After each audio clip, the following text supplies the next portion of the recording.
Hello again, and welcome to the fourth and final session of the NLPES Evaluator 101 training series. The topic for this session is communicating audit findings. For some of you, this is the third time I've introduced myself, but my name is Jennifer Sebrin, and I'm a principal analyst with the Mississippi Peer Committee, and I will be your moderator for this session. I'd like to thank the National Legislative Program Evaluation Society and the National Conference of State Legislatures for sponsoring this webinar. NLPES is the NCSL Staff Association for legislative staff involved in program evaluation or performance auditing. And one of its key purposes is promoting professional development opportunities, such as this webinar, for legislative staff. So we are pleased that we could bring you this program today. This webinar is being recorded and will be archived on the NCSL website, as will the other three webinars in this series. Over the next hour, we do encourage participation through our chat box. Some have already checked in and said hello. Feel free to do that. Type in, just check in, say hello in the chat. Tell us how you're enjoying the series so far. Also, during it at any time, you can ask questions in the chat box, and I'll be taking note of those, and we will have time for Q&A at the end of the session. I also want to mention the resources for the webinar. Above the presentation, you will see a couple of tabs. One is labeled Resources. Here you can find and download a PDF version of the PowerPoint as well as other handouts. Another tab is labeled Speaker, and that is where you can read short biographies for today's speakers. You can access these tabs at any time during the presentation. So the instructors for the final Evaluator 101 session are Kiernan McGordy from the North Carolina General Assembly and Kristen Rottinghouse from the Kansas Legislative Division of Post Audit. First, Kiernan will be presenting to you on writing reports. She has tips on making it through the report writing process and will emphasize the importance of editing, and she'll wrap up with a quick reference to the good grammar handout you can find on the resources page. Then Kristen will cover presentations, and she'll talk about the appropriate type of content, how to prepare for your presentation, and the general rules for presenting to legislators. So now I'm going to turn it over to Kiernan. Hi, everyone. I'm Kiernan McGordy. I've been with the North Carolina General Assembly with the Program Evaluation Division for over 13 years. I've served as both an evaluator and as a default publications coordinator. And through that role, I have gotten the lovely nickname of the Red Pen of Death. So the tips I will be providing you today are based on my experience editing over 100 reports that we tend to do. So I will start first with the outlining. This is really where I think of the writing phase beginning, and our office is sort of divided into two camps. There's the one camp that I fall into that really just wants to get on to writing because that's where I work it all out, and I want to get through the outlining phase as quickly as possible. And there's the other camp that ends up spending a couple weeks in the outlining phase and might have a 20-page outline for what will end up being a 30-page report. And either of those approaches is completely fine. The outline phase is really what works for you. I would just encourage you, do not get consumed by wordsmithing in this phase. It will slow you down and it's not worth it. But if you tend to be on that 20-page outline camp, that can be especially helpful if you're dividing up team writing. And I would always give bonus points to anyone who doc cites an outline so that whoever is writing that section knows exactly which work papers to rely on. Once you start writing, you will probably be unpleasantly surprised that you deviate from the outline. It seems to happen every time, even for those folks who have labored through a 20-page outline. I think of our writing as putting a puzzle together, and your outline is your first stab at that. One way to make it go faster for yourself or easier is if you have figured out your recommendations first. This tends to be extremely challenging for junior staff. You're going to see senior staff kind of know where recommendations are headed, but so one day you'll get there, but if you know those recommendations, you're trying to build the findings towards them. So now I'm going into the actual writing. So you've gotten that, you have that outline and you think, this should be easy. It basically writes itself. And then you hit that wall, and that's why it's called The Struggle is Real. I'm up here presenting about writing, maybe considered a good writer, and I would say it is extremely hard. And one of the reasons I think this writing is particularly hard is we tend to think inductively, meaning we take each piece of information and build to a conclusion, but we have to present these reports deductively. So we start with the conclusion and then put the evidence that supports that conclusion, and it's not necessarily in maybe a chronological order or an order that makes sense, and you have to play around with that to see how it fits together best. Some tactics to help you. When I write a paragraph, at the end of the paragraph is usually where I'm like, yes, that's what I've been meaning to say. So I take that last sentence, put it at the top, bold it, and then reread the paragraph from that perspective, and often find that I need to shift things around a little bit to support that bolded sentence I now have. Once you finish writing the finding, I would suggest reading through all your bolded sentences and your exhibit titles to see, does that really guide the reader through the highlights? And then another thing to do, if you have say a 5-page finding and at the end you have this in-summary paragraph that brings it all together, don't bury that. Bring it to the top of the finding and just introduce it with a phrase like, to summarize the finding below, and give the content, and then use your first bolded sentence to kind of take that step backward to start where they need to understand how you came to that conclusion. All right, keeping it straightforward. This is something I think folks struggle with coming out of academic environments sometimes, because in the academic arena you might be trying to give equal weight to both sides, or you might have a it depends kind of approach to the writing, and for us, you need to pick a storyline and stick to it. So when you have seemingly conflicting information, I would put it somewhere else. For example, if you have a lot of positive information about a program, but the finding is a negative, take all the positive information and put it in one paragraph, rather than kind of jerking your reader around by being, here's a problem, but also give credit, and here's another problem, but also the program did well at this. So just keep all that positive information together. Another way to incorporate seemingly conflicting information is to incorporate it. So although the program has a strategic plan, the strategic plan is only one page and doesn't have measurable objectives, for example. So you can see that this seemingly conflicting information isn't actually conflicting.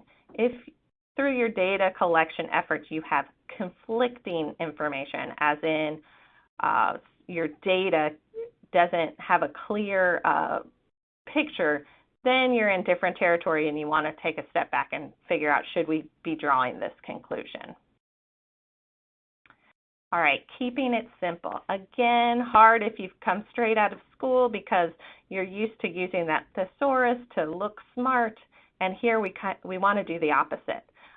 We're wanting to write at an 8th grade reading level, and some ways to do that are, don't say the same thing in different ways. Just pick the terminology you're going to use and use it from sentence to sentence. It might seem boring to you, but your reader who doesn't have a lot of time, it makes it easy for them to just move through quickly. similarly, structure sentences on the same point in the same way. You don't need to have a lot of variation in your sentence structure. It trips the reader up, actually. And then again, when you have paragraphs, for example, if you're going to talk about 3 services that the program offers, structure those paragraphs the same way. For example, in this year, the legislature created this for this reason. It's offered in these ways, and it has these results. And just repeat that. It'll make it easy for the reader to follow you. So some tactics for this are using bullets. I love bullets. They basically force you to use parallel structure. It's very obvious when you don't. And then I'd also avoid over-reliance on this, these, and such. Those kinds of words are shortcuts for you as the writer, but they're troubling to the reader who's trying to figure out what are they actually referring back to.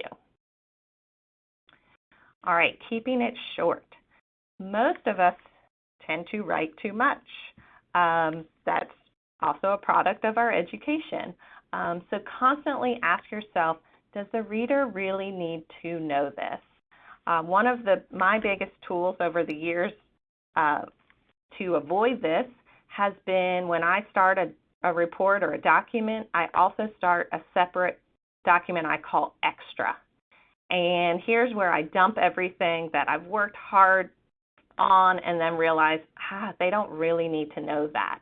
I might need to know it as the project lead if I get a question on it, but my audience doesn't need to know it to read through this report. The other thing, I frequently comment to people to avoid writing an evaluation diary. And by that I mean your audience doesn't need to know what it took for you to get the information. So for example, we wouldn't need to say the Program Evaluation Division interviewed staff at the Health and Human Services and asked the following questions, and the staff responded with these answers. Instead, you just want to say, according to DHHS staff, and here's the answer. Also, a red flag to me is if I see the same information in different places in a report. That may be necessary. It's not, always wrong, but it's a place that I think should these parts really just go together? Is that going to make this more streamlined? So some additional tactics here are, of course, exhibits. They're a great way to get a lot of information across without disrupting your storyline. Sometimes when you need to have a lot of attention paid to something, you want to put it in an exhibit and the text. But other times, information is more background or a lot more detail, and that's a great place to use exhibits. Also, I use footnotes a lot to prevent the reader from getting distracted as they're reading through. And, I always think a footnote is one step away from getting deleted completely and thrown into my extra document. And if you're a junior staffer and that idea of an extra document makes you nervous, go ahead and share it with your team lead and say, here's the stuff I decided not to include, and make sure you're making that right judgment call. Another tactic to use is appendices. A lot of times in our office, we did a lot of work. We want credit for that work, but it really just doesn't fit. And put it in appendix and fool yourself into thinking that people are going to look at it. All right, striking the right tone. This is one where you really need to know your own tendency. So if you tend to side with agencies and be sympathetic, remember that they have their own liaisons that are talking to legislators. Legislators are counting on you to be straightforward, and you can use language like failed or misstep or ineffective. On the flip side, if you tend to be a skeptic and hard on agencies, I would check yourself and really think about choosing your moments to go hard. And sometimes for those moments, I would think in terms of, is the gravity of the consequence high? So failures in the child protection screening arena, for example. Another example would be when you know the agency is going to challenge you. They're going to fight what you're concluding. Then you want to go strong. I definitely strike these words a lot from writing in our office when I see only, significantly, substantially, because they seem to just be over dramatizing the evidence, which stands alone on itself as important. The other thing I've noticed more recently is positive generalizations in our writing. We recently did reports on teachers and on the military, and these are very worthy occupations, but that kind of sentimentality doesn't belong in our reports. Leave that to the advocates. Instead, the data that the group had gathered about, teachers really was much more powerful than the generalizations. All right, now I'm going to switch gears to editing. So a lot of times we talk about strong writers, and really I think strong writers are really just strong editors. They edit themselves. So before you hand off your work, read it a lot of times, all the way through and slowly. And bonus points if you actually read it out loud to yourself. If you are tripping over it and you're the writer, think of the poor reader. I'll say this again and again, but the clearer and cleaner your writing is, the better edits you will get. If you give writing to team members that has a lot of grammatical issues or a lot of passive voice, they're going to spend a lot of time fixing that stuff and not have as much time to get to the substance and content of your writing. And that's really where you want them to put their attention. All right, team editing. So editing the work of your colleagues is the best way for you to become a strong writer yourself. When the team gets the first draft of a report and it's 30 pages long, and I hear that folks spent an hour or two editing it, that's always shocking to me. For me to provide the good edits that I provide, it takes at least 6 hours for me to read a 30-page report. And that's because I'm reading it at multiple, like high level and a detailed level, and I'm potentially circling back after I've finished it and going through it again. So this is a great time as a junior employee in an office this is worth your time, especially to your team members. They will appreciate your feedback if it's concrete. No one likes to see comments that are just vague and like word choice or awkward. Instead, take the time to reword it yourself and make your edits concrete. And then your edits basically are digestible to anyone, and you don't need to spend your team time thinking through those. Instead, you want to spend that time thinking through, is everything in the right place, and do we have enough evidence to say what we're saying? It's important to note that, in a team meeting, you might say, hey, I think finding 3 should really be finding 1, and everyone gets on board, and then the writer goes back to their desks and thinks through, oh gosh, this is a lot more complicated to change. So when those big move suggestions happen in a team meeting, really flush that out and think through the pros and cons, because it's going to take a lot of massaging and transitioning to actually move pieces. And then for really difficult findings, hand those off. It's okay if someone else on your team says, I have a lot of edits on this, I haven't quite sorted them all out, can I get a chance at this? We've done that very successfully in our office, sometimes so much that all 3 team members took a stab at a really complicated finding to ultimately get it where we needed it to be. So better drafts earlier. If you are the team lead, I suggest making team writing due back to you only early enough that you have a chance to do a round of edits yourself. This is really going to be more efficient than sending the draft out to 3 or 4 people and everyone fixing the same little things that you could have fixed in a short amount of time. And the sooner you have all sections of the report, the better. We sometimes have a bad habit of saving our recommendations till draft 3, or maybe the executive summary appears on draft 5. And those are really important pieces of the report that deserve more team reads than once or twice. So again, the better the draft is, the better the edits can be. And if you hear folks on your team saying something like, oh, don't worry about that, the editor can catch it. Those are the kinds of things I'm talking about. If you see it, fix it, because you want your editor to have more time to focus on the substance. Speaking of editors, I consider an editor a cold reader. I've been the cold reader on a lot of projects, and as a cold reader, I just want to fully admit that we're very annoying.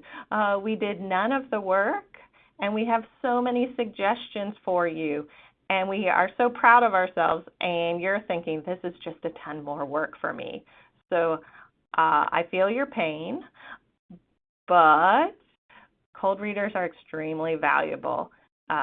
When the agency reads it, they are so immersed in the topic, they cannot be considered a cold reader. So your internal cold readers are your closest proxy to legislators. And if your cold readers don't get it or need more, legislators will too.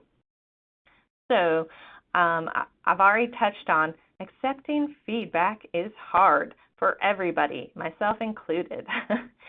So if you are the team lead, this is a great time to lean on your team members. You are probably exhausted and tapped out. Let your team help you make the decisions on what should be kept in, what decisions should be made, what feedback should be incorporated. And if you're a team member, this is really your time to shine. When you hear feedback that's good and in your wheelhouse, volunteer. The lead will be happy to have someone else take the reins. Giving consideration to all edits. So your cold readers put in a lot of time and effort. I really want you to make sure you pay attention to all their edits. And here again is a tendency question. So if you have a tendency to be like, fine, I'll just take whatever edits, I'm over it at this point, I'm tired, I want you to challenge yourself to take a step back and think, I am the expert on this. Is this actually a good edit?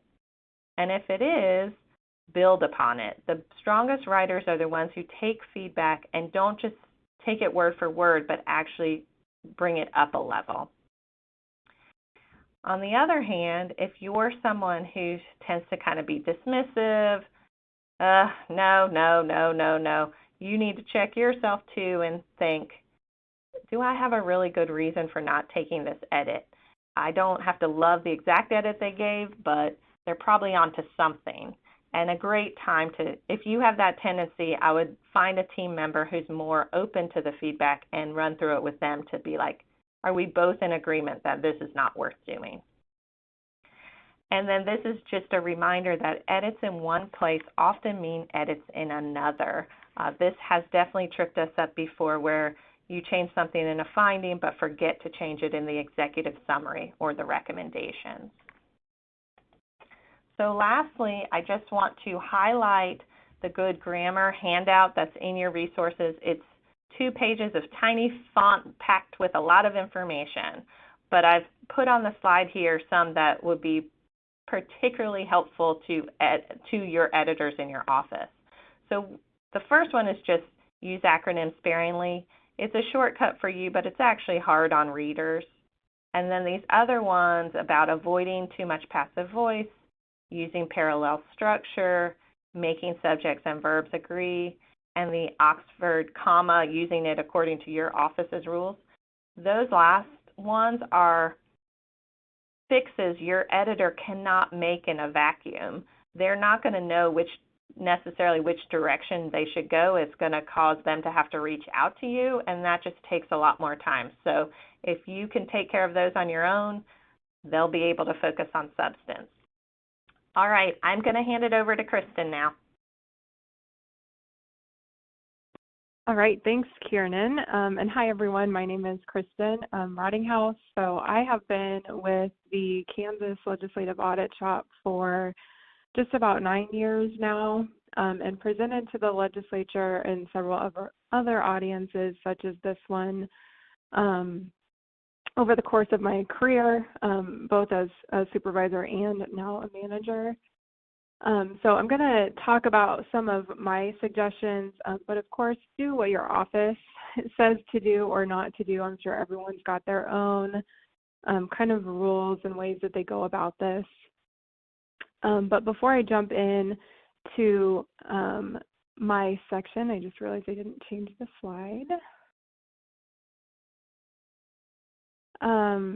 I do want to point out kind of what I'm going to talk about and what I'm not going to talk about today, just so that's clear for everyone. So there's kind of three main things that I plan to focus on today. So one of those is how to decide on the content of your presentation, then how to prepare for your presentation, and then lastly, go over 5 rules for presenting to a legislative audience.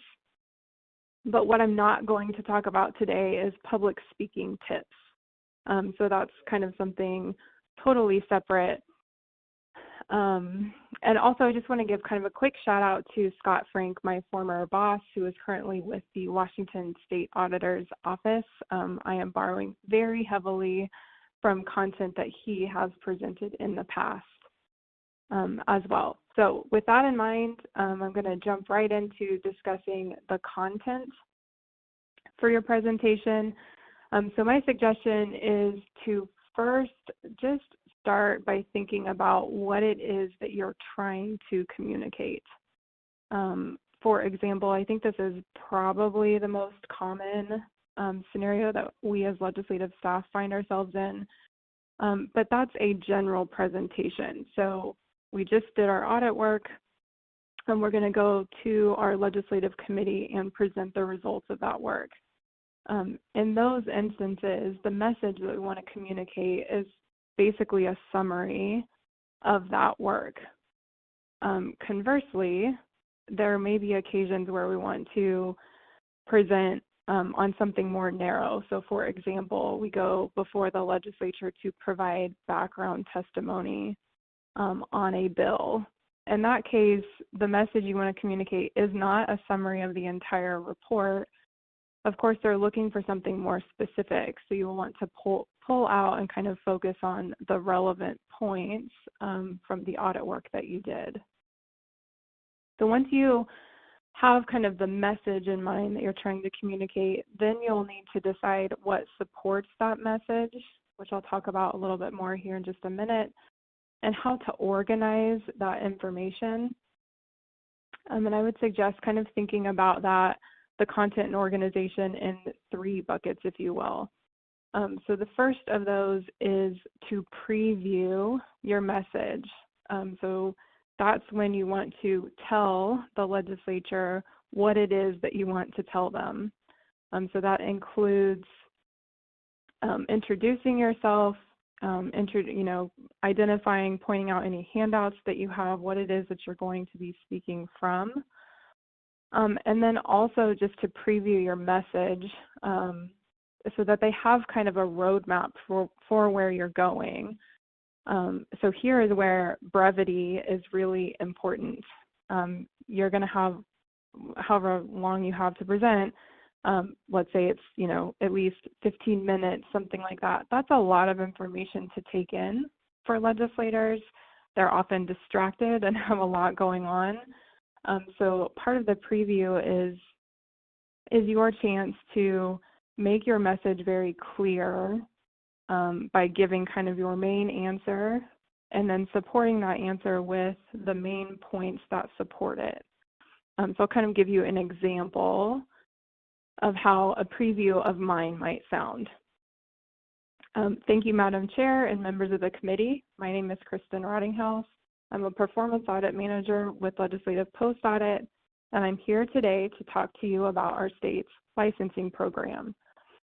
From the work that we did, I can tell you that the program isn't working as intended, and I say that for 3 primary reasons. First, most inspections are late. Second, penalties aren't enforced like they should be. And third, penalties aren't consistent when they are enforced.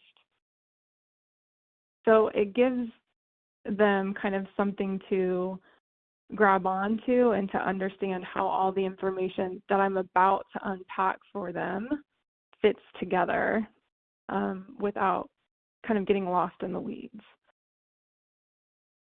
So after you preview your message, then you'll actually move into the body of your presentation, which is where you're actually going to tell legislators what it is that you want to tell them.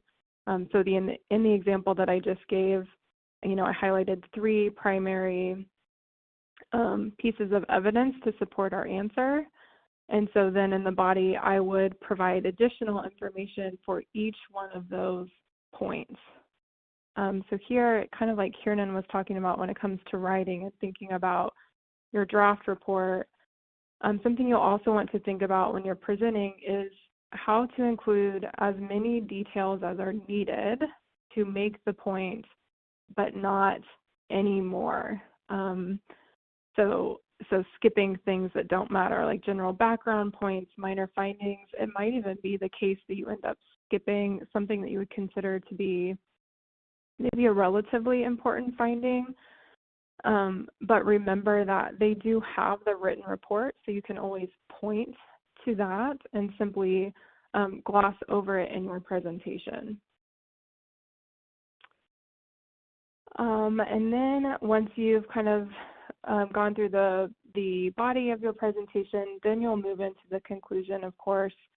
So you've told them what you are planning to tell them, you actually tell them, and then the conclusion is summarizing what you just told them. So kind of reiterate the main point with that support, and then that's a good place to also signal to legislators that you are transitioning from your presentation into the question and answer part of your presentation. So that's kind of the content of your presentation. Now switching gears and thinking more about how to prepare for your presentation. There's a little bit of overlap here, and an obvious part of preparing is figuring out what the content of your presentation is going to be. So maybe one more note I'd make on that is, especially if you're struggling trying to figure out what you think is important from what is unimportant, is just to ask your colleagues, maybe go to your supervisor or manager, ask for their opinions, and use that feedback to decide what it is that you want to bring in. And so once you've got that content kind of worked out in your mind, then you'll actually want to develop your presentation. And this is going to look a lot different for different people. So it kind of exists on a spectrum, if you will. So if you think about kind of one end of the spectrum being taking a copy of the written report and simply highlighting sections that you want to talk about. Maybe you leave some notes or marks in the margins about, again, things that you want to make sure that you remember to say. Maybe more toward the middle of that spectrum is preparing an outline. So again, not just relying on the report itself, but kind of putting together a separate document that's still pretty high level. And then at the other end of the spectrum, you would have actually fully writing out a script of your presentation. So a lot of this, there's no right or wrong here. A lot of this is up to you and what you're comfortable with. So of course, if you're someone who gets really nervous and you're concerned that if you go in front of the legislature, you're going to draw a blank, no one wants that to happen. So if it makes you feel better, write out a script. Of course, the downside can be to that approach that the presentation can come across as more stilted, maybe more formal. Whereas if you do something that's less scripted, it can be maybe more conversational and sound more natural to how you would normally talk in day-to-day speak. And then after you've developed your presentation, of course, you want to practice. So again, there's some kind of overlap here in what I'm saying and what Kiernan talked about when it comes to the draft process. But would recommend reading the presentation or practicing the presentation out loud to yourself. So that can be a good way of identifying what parts trip you up, if there are certain sections where you ramble a lot or you say a bunch of ums and uhs. That can be a great way to spot that and work through them. Additionally, always a good idea to practice in front of some of your coworkers as well, so they can give you feedback on, if your message is clear, if there are parts that maybe threw them. And it can also be a good way, this is really important if it's maybe a more controversial or sensitive audit, it can be a good way for them to put themselves, or basically play the role of a legislator. So pretend that they're asking you questions, and it can be a good way to kind of think through what things might be headed your way beyond the presentation itself, but once you get to the Q&A section as well. So of course that assumes best case scenario that you get as much time as you planned on having. But that's not always the case. And so sometimes because legislators are busy, the committee meeting starts late, maybe they end up needing to leave early. So it's always a good idea to also have kind of a backup plan in your pocket. So for our office, presentations are generally speaking somewhere around 15 minutes-ish. So we recommend that people have both a 5-minute and a 1-minute version as backups. That way, if that scenario plays out where the time is cut short, but they still want to hear from you, you aren't thrown off your game and you don't stand up at the podium and flounder, that you have actually thought this through and have a much more cohesive presentation that you have kind of in your back pocket to pull from.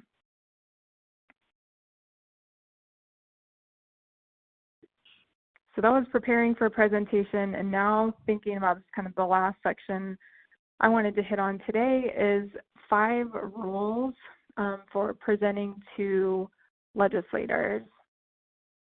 And the first rule is that the chair is in charge. Chairs of legislative committees get there as kind of a sign of respect or experience, if you will, on their part. So they're the ones who get to direct the meeting, which means that when you're up at the podium, you've finished your presentation, you're moving into questions, you aren't to take your cues from the chair. So they get to decide when they want you to take those questions. If multiple legislators have questions, they will decide who to call on. If someone were to ask you a question and you didn't know the answer, but you thought that someone else in the room, so maybe one of your coworkers, is present and you think that they do have the answer, you would of course want to ask the chair's permission to bring that person to the podium. So always just kind of pointing to them and looking to them to allow you basically to do what you need. Rule number 2 is to respect the committee's time. Again, they are busy people and have a lot going on. So of course you want to be respectful of that and and some of this applies in other areas of life as well, but when we say be on time, it actually means be early, know how much time you have, and stay within it. So much like I talked about, strategies for that could include having shorter versions of your full presentation.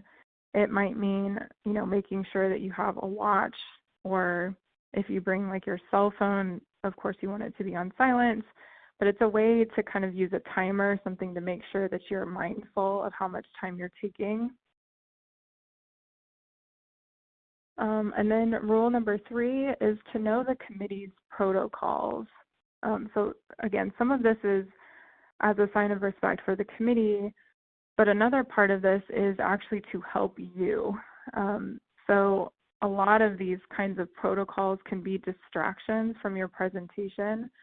You might get worried or caught up on, am I going to the right place? What does this look like? Is the microphone going to work? Those kinds of things. So if you know those things and figure them out in advance, it can also take it off of your mind.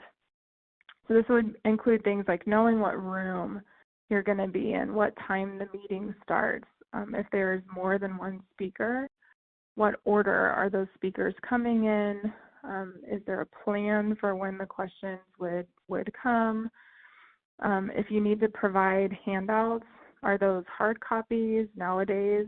Maybe it's electronic copies. How many copies? Who do they need to go to? All of those kinds of things, you can get those out of the way and focus fully on your presentation. And rule number 4 is to be over-prepared specifically for questions and answers. So we talked a lot about preparing for the presentation itself. Of course, a really important part of your presentation is going to be fielding questions from legislators. So it's a way to show your competence, to build credibility in the work that you've done. And it can also be especially frustrating for legislators if they ask you questions and your answer is always, I don't know. Of course, that's going to happen on occasion, and that's okay. But being prepared to answer the questions to the extent possible is definitely the way to go. So when you do get questions, would encourage you to don't just immediately respond. Do take a second, just pause, think about the question, make sure you heard it correctly, and then give an answer. So that can help you from cutting somebody off. Maybe you think you understood what was being asked, but you really didn't. So it stops you from giving an answer that doesn't make sense. And can, just be a good way of making sure that you're getting to the point. You also don't have to answer questions that aren't really questions. So we've probably all seen this play out, but legislators will ask for permission to speak, and then of course their question comes out and it's more of a statement of fact. And with legislators, that can often have like a political leaning to it, if you will. So you also want to spend some time thinking about how would you respond to a question/comment like that. So what you don't want to do is be nodding your head in agreement or vehemently shaking your head no, like you disagree.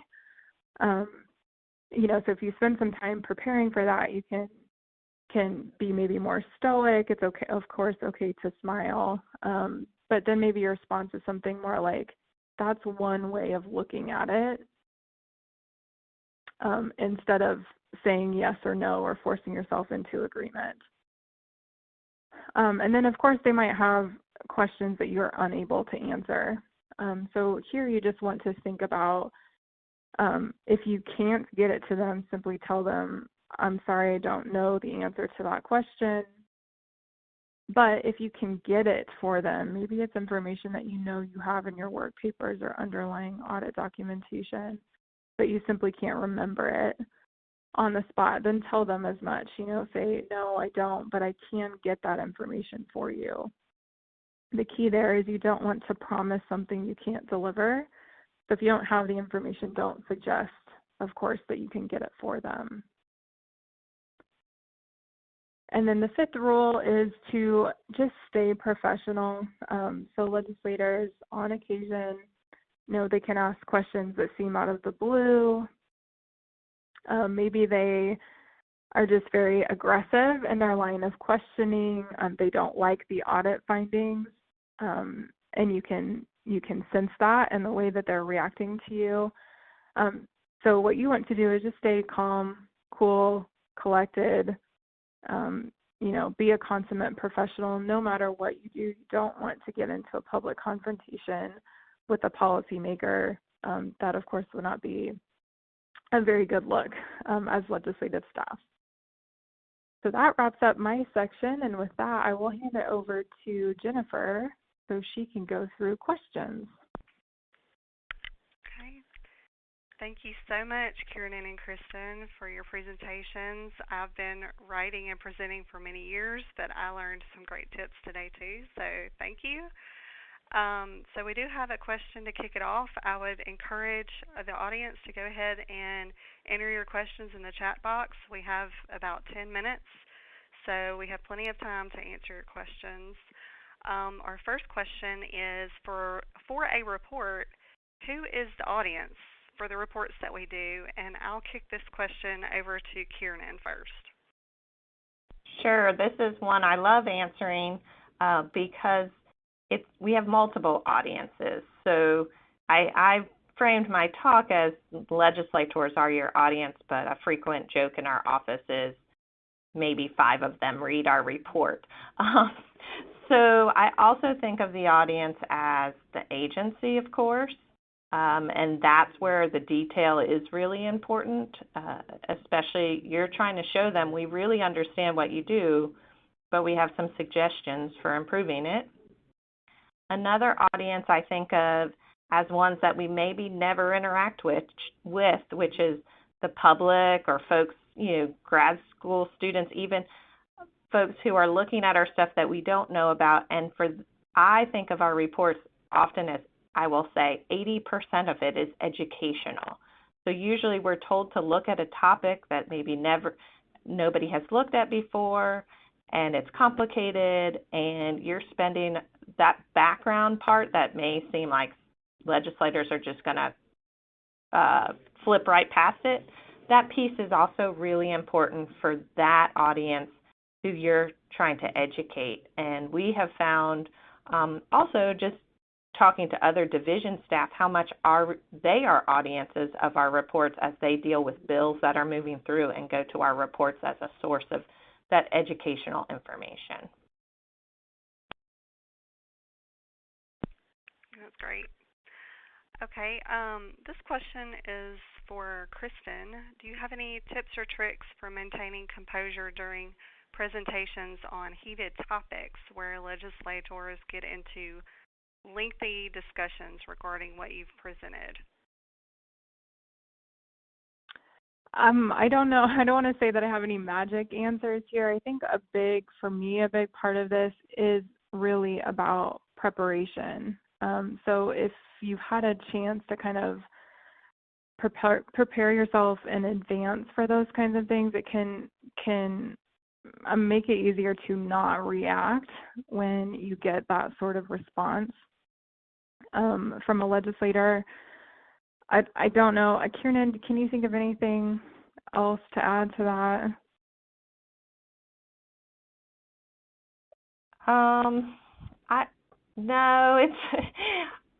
I usually just let that play out between them, right? You're just standing there and waiting for a real question to come your way. We have our own oversight committee, so we have longer standing relationships with our chairs. So we have the ability to always just look at the chairs and go, you're going to protect me, right? You're not going to throw me into that mix. I like that. I like that strategy. And, typically I think you would know ahead of time if it's something that's going to be controversial. So, maybe you can just be prepared to sit quietly while these things happen. But that is a good question. The next question is for Kiernan.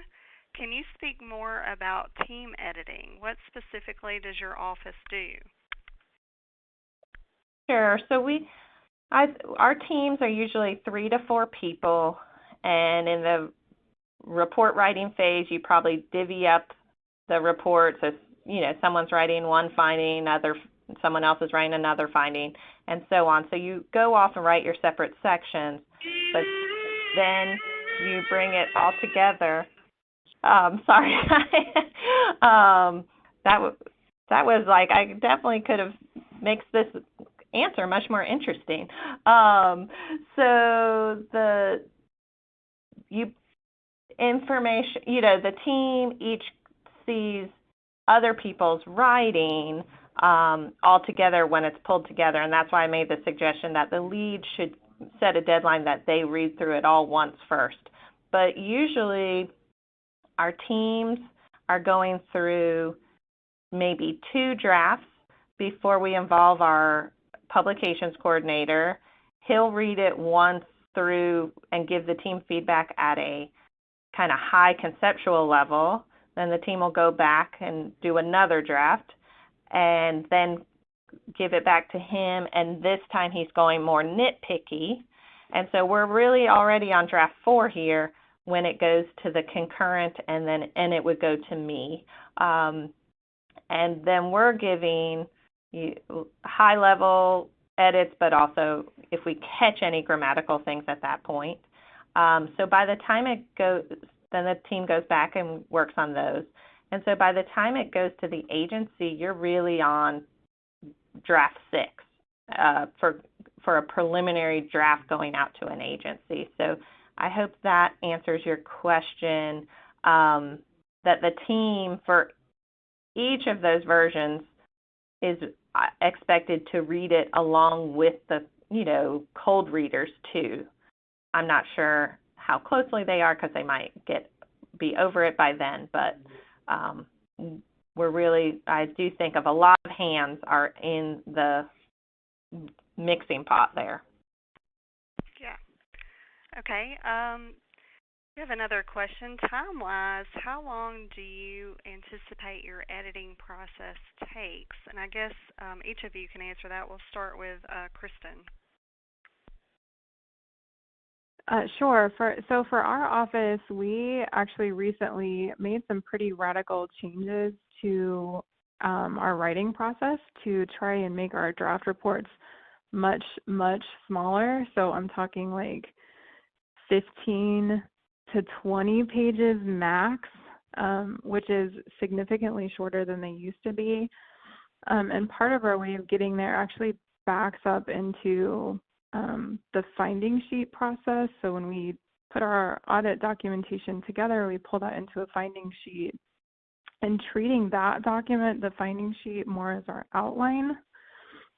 So there's some kind of trying to formulate what we think the report is going to look like actually starting a lot earlier. So there's some amount of team editing and whatnot that happens on those finding sheets. But I'm not sure quite how to quantify the amount of time there. But after we move on from the finding sheet, and the team actually writes, we spend 1 week writing the report, and then the review process is 3 days. So we have what we call a review team. It's comprised of, we have 2 managers and then our post auditor. And each of us spends 1 day editing the report. Those edits go back to the team to fix up, and then it often comes back to the post auditor for a final review. So all things considered, in terms of just time spent editing during the writing process, it's about 1.5 weeks, maybe just a little bit over. Our office, I would say it definitely spends longer than that, so don't feel bad if you're at other offices. I really would say it takes our group 3 weeks to write, get to first draft, maybe second draft, where basically 3 weeks till you're ready for the editor to see it. And that might be because in our fieldwork phase, we're just gathering information, and we are not necessarily doing a lot of synthesizing of that information in work papers. We're doing a lot of that actually in our writing phase. And then the editing would tack on another 2 weeks, 2 to 3 weeks, in the sense of like you receive edits and you go back and do another draft, and then you receive another round of edits and you go do another draft. So if you're talking about editing, I think of it's a merger of writing and editing, because sometimes you're thinking there's new information we might even need to provide more evidence. Great.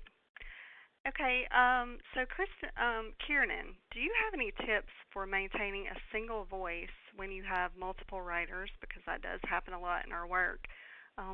Anything there? Any advice?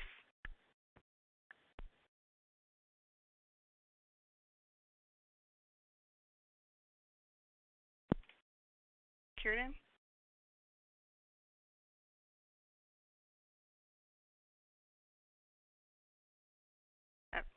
Okay. I can take a stab. Okay, great. I can take a stab. This is Kristen. So at least in our office, I think one thing that helps is having like a team lead, someone who is really the owner, if you will, of the report. So even though multiple people contribute to it, if you have one person who's bringing all of that together and can kind of give it a read through from beginning to end, that can help. We also, so a tool that our office has started using it's called Hemingway, and it is an editing tool that is specifically meant to help with reading grade level. So I mentioned this.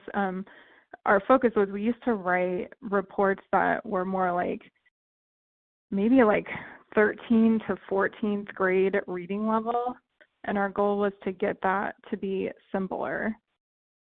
And Hemingway is a way of doing that, so it will feed in the information and kind of spit out what grade level it is you're writing at. So it encourages writers to be more concise, to say things more simply, and that has actually also helped with some of the not sounding like 4 different people, because that tool is kind of forcing everyone to think in similar terms, if you will, about how to even approach writing and kind of the style to take. And then maybe third, I'll just quickly mention, we also have kind of an office style sheet that has kind of just some major writing conventions. So when to capitalize certain words, when not to, kind of phrasing of certain things, hyphens. I'm thinking there's just a whole bunch of different conventions that we have kind of agreed upon following or not. And I think in combination, all of those things can help it seem more like one voice instead of a bunch of disparate voices. That's great. Okay, we're about to wrap up, but I think there was just one last question, if we can get to it. Amy asked, we sometimes have reports that are hundreds of pages long, and I guess Amy is an editor. What can we do to help the audit team cut down on the length so that our reports are more accessible? Any advice on that in the last minute? So this is Kiernan. Sorry, my speaker button and my mute button are right next to each other. That's a real problem in this Zoom day and age. But I feel for you. Kristen's office has clearly evolved further along the spectrum, but I think we're all headed in that direction of shorter reports. But maybe a baby step for your office would be the appendices tactic of really getting your folks to keep the core of the storyline short, and maybe 60 pages of the report is appendices now, as opposed to, or even, getting further and further in that direction, and then being able to decide, do we really need all these appendices? Can we drop them? Yeah, good advice. Okay, thank you so much, Kiernan and Kristen, for your expertise, and thank you to everyone out there joining us today. This webinar has been recorded and will be made available on the NCSL website in the next week, along with a good grammar handout. We apologize that was not up. We had a problem with the upload, so that will be emailed to everyone participating today as well. The webinar is now concluded.